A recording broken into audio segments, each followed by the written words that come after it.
Une image pour la beauté ou encore pour imposer son propos? Pour un reflet de naïveté ou celui de la sensualité? Si ce n'est celle de la sagesse ou de l'apport politique, promotionnel ou celle d'un message divin. Accompagnez-moi dans ce parcours et nous verrons ce qu'il en est.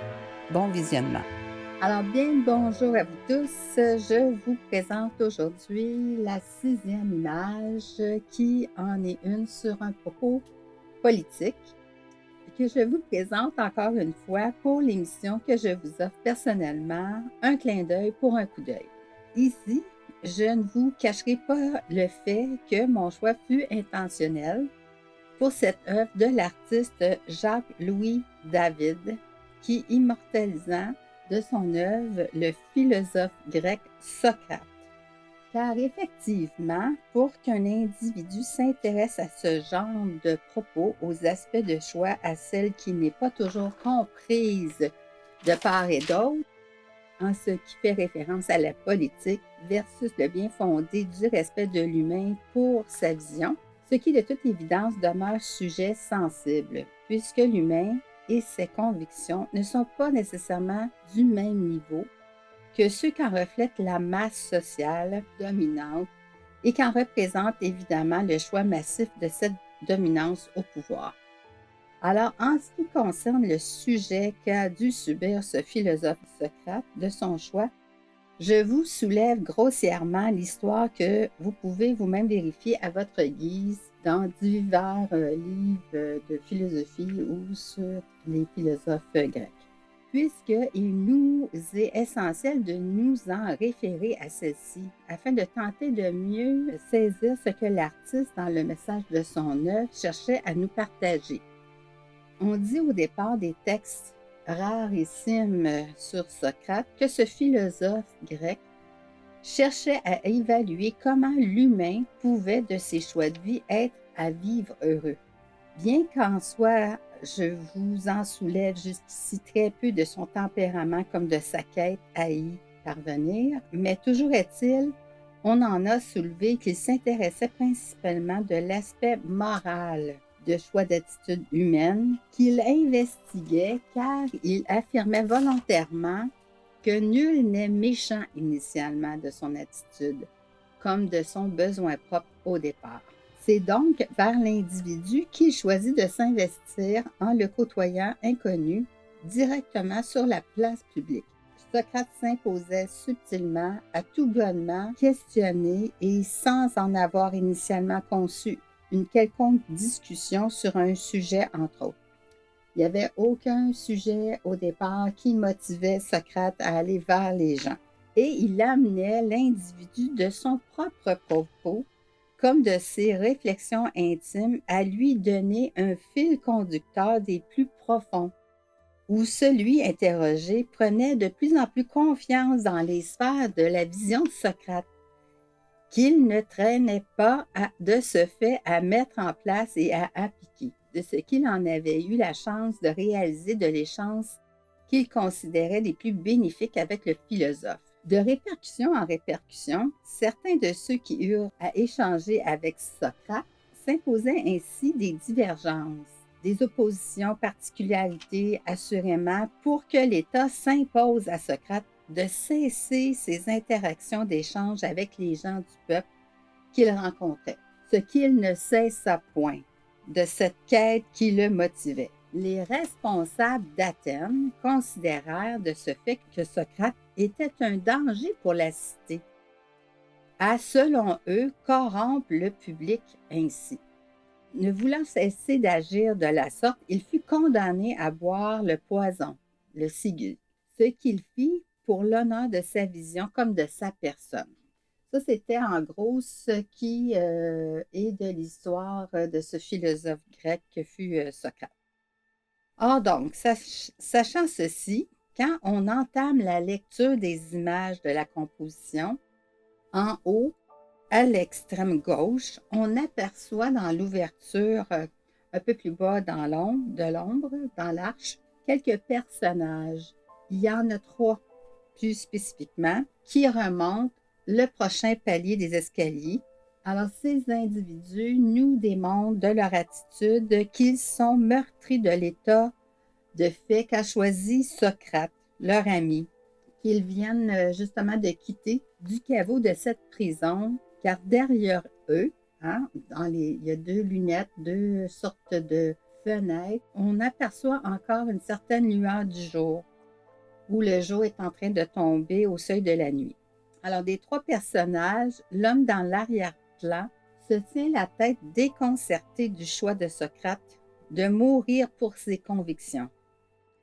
L'autre, en avant de lui, le vieillard, près de lui, remonte avec son bâton, le dos voûté et amplifié du volume de sa cape jaune ocre, qui fait référence évidemment aux émotions, qui nous renvoie de cette posture dans son ensemble que tout besoin propre et personnel ne se limite nécessairement qu'à soi, d'une sagesse qui va de soi.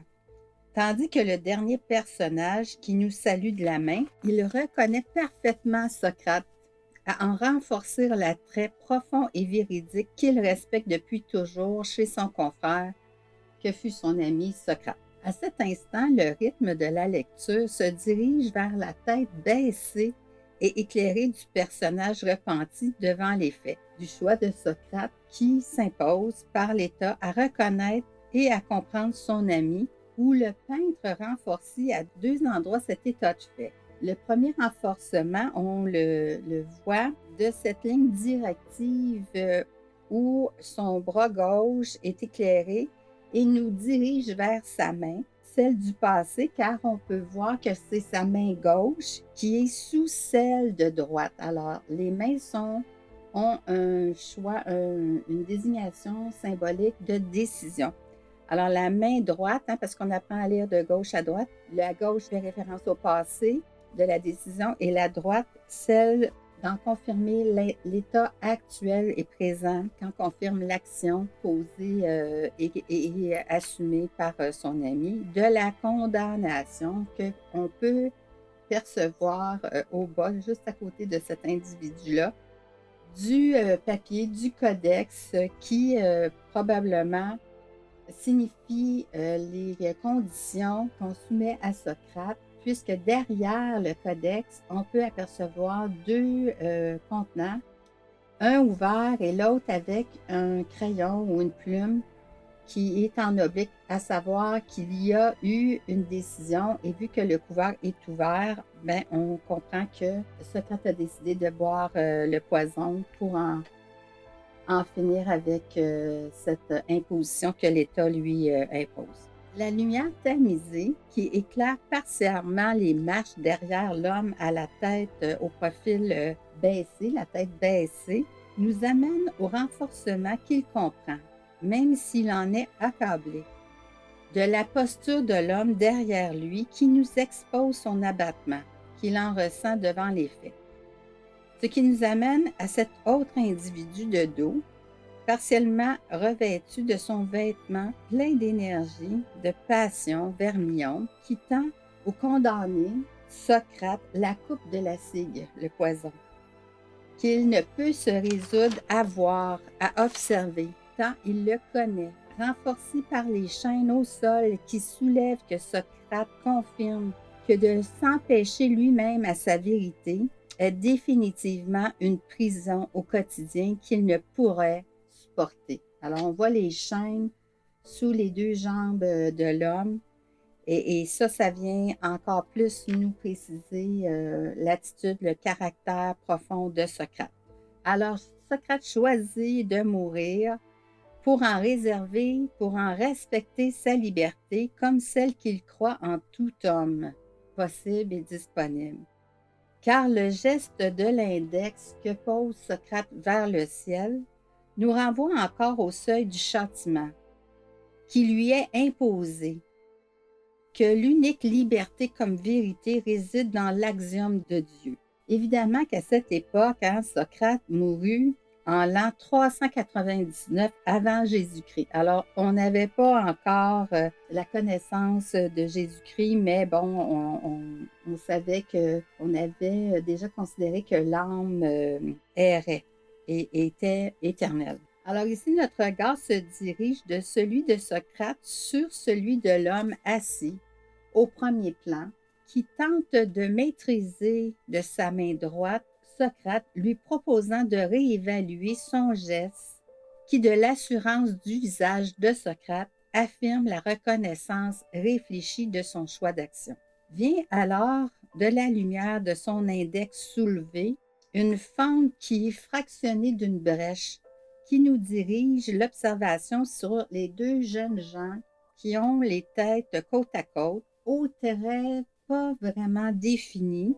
Alors, ça nous expose que les individus ici sont à tenter de saisir et de comprendre ce qu'il en est. Alors, on démontre par cette représentation un peu fluide le manque d'implication de la jeunesse. Et devant ces deux personnages, on voit un autre homme complètement abattu où on peut voir derrière son vêtement bleu qu'il est pratiquement sur la pointe des pieds car il tente de se contenir tellement il est à essayer d'absorber ce qui se passe en se cachant les mains, en cachant son visage de ses deux mains. De ce que toute cette vérité soit celle de Socrate comme celle de l'État lui impose en affirmer à quiconque la vraie réalité déconcertante d'une fabulation inconsciente et insoupçonnée qu'il arborait lui-même. Alors, le peintre a démontré justement cette fabulation par les cordons qu'on voit qui attachent comme une sorte de cache-œil à savoir que la personne n'était vraiment pas consciente qu'une chose pareille pouvait arriver. Alors, il est dans une fabulation comme plusieurs ne soupçonnent pas. Ce cordon, justement, nous dirige vers l'homme aux cheveux blancs derrière qui tient de sa main gauche son oreille gauche en tentant du geste de sa main droite, se grattant le sourcil du côté droit, qui nous démontre qu'il cherche à comprendre ce qu'il en est de ce qu'il vient d'entendre. Et l'autre personnage derrière, eh bien lui, dans la composition, n'en revient tout simplement pas de sa posture complètement à dos de l'ensemble des autres personnages. Il nous reflète qu'il refuse totalement l'accablement qui lui donne finalement la nausée tellement il en est inconscient de cette réalité. Très, très belle composition. Assurément, Jacques-Louis David, artiste peintre français, voire militant pour des droits civiques, il nous expose une dure réalité de ceux qui doivent être condamnés d'une réalité qui brime la liberté, qui touchait encore et toujours celui qui s'assume de cette masse d'individus qui demeurent indifférents à la cause et qu'on peut encore aujourd'hui reconnaître certaines fois. Alors, pourquoi cette reconnaissance de gens qui ne s'assument pas? Du nombre des 12 personnages à part Socrate, il y en a 6 qui sont toujours inavoués, complètement abasourdis devant les faits. Alors, ce propos politique en fut un autre message des plus puissants de l'importance de maintenir la vérité de l'âme sur l'indifférence de certains que leur aventure terrestre ne vient pas aucunement combler. Alors, c'était l'artiste français Jacques-Louis David. Cette œuvre s'intitule La mort de Socrate, qu'il vous est toujours possible de contempler au Metropolitan Museum de New York et qui fut œuvre qui a fait partie d'une collection privée et de la fondation de la famille de Catherine Laureard Wolfe. Alors sur ce, je vous souhaite une bonne lecture et à bientôt.